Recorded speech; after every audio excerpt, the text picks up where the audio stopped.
Story and character development have always been hallmarks of LucasArts. It's one of the things that we really have been focused on since the inception of the company.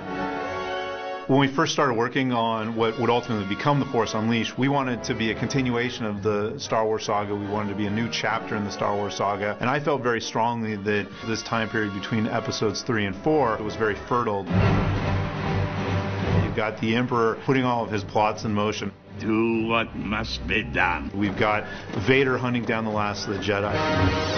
We've got questions like, what are Princess Leia and Bail Organa doing during this time period? We got the Death Star being built. So all of those things kind of came together in our minds as we started working on the story.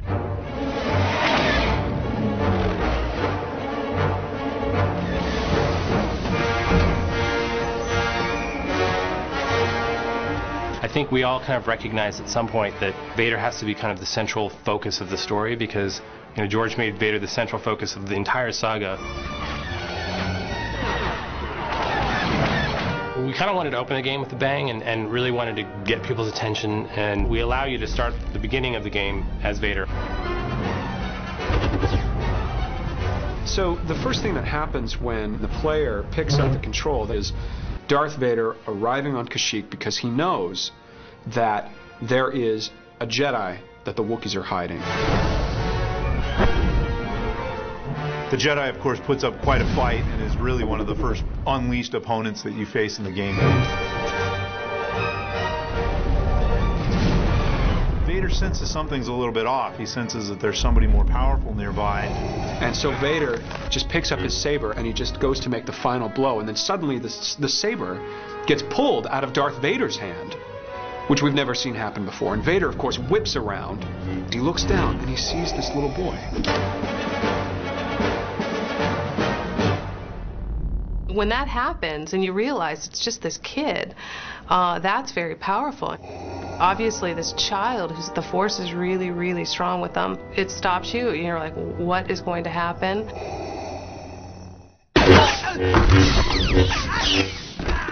In that moment, Vader realizes that I can use this boy. He's really powerful. Come with me.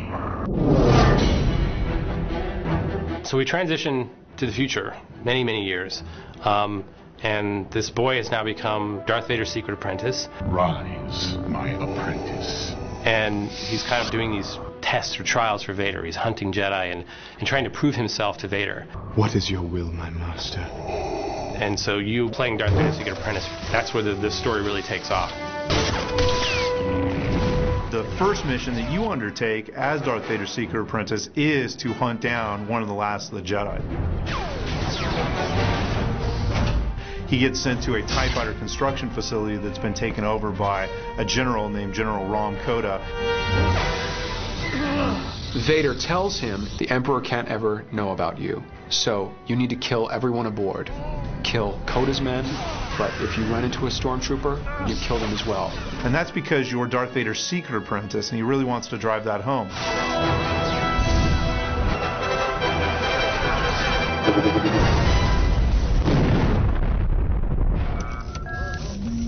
Roxy, give me the target. The crew aboard the Rogue Shadow is very reminiscent to the original Star Wars A New Hope, where you had Luke and Leia and Han and Chewie and R2 and 3PO, and they were all aboard this Millennium Falcon. Well, in a similar way, the Rogue Shadow is kind of the dark side Sith version of that. But, of course, that dark side energy isn't sustainable, that eventually this family sort of bonds together and there's a kinship that happens there. Am I going to see you again? Probably not, no. Obviously, this time period also includes the birth of the Rebellion, this ragtag group of freedom fighters that will ultimately oppose the Emperor and Darth Vader in Episode 4. This scene is such an important part of the Star Wars canon. This is the start of the whole alliance, the whole changing of the guard, the whole shifting in rebellion. We have a really well-rounded story, and it's not very predictable at times.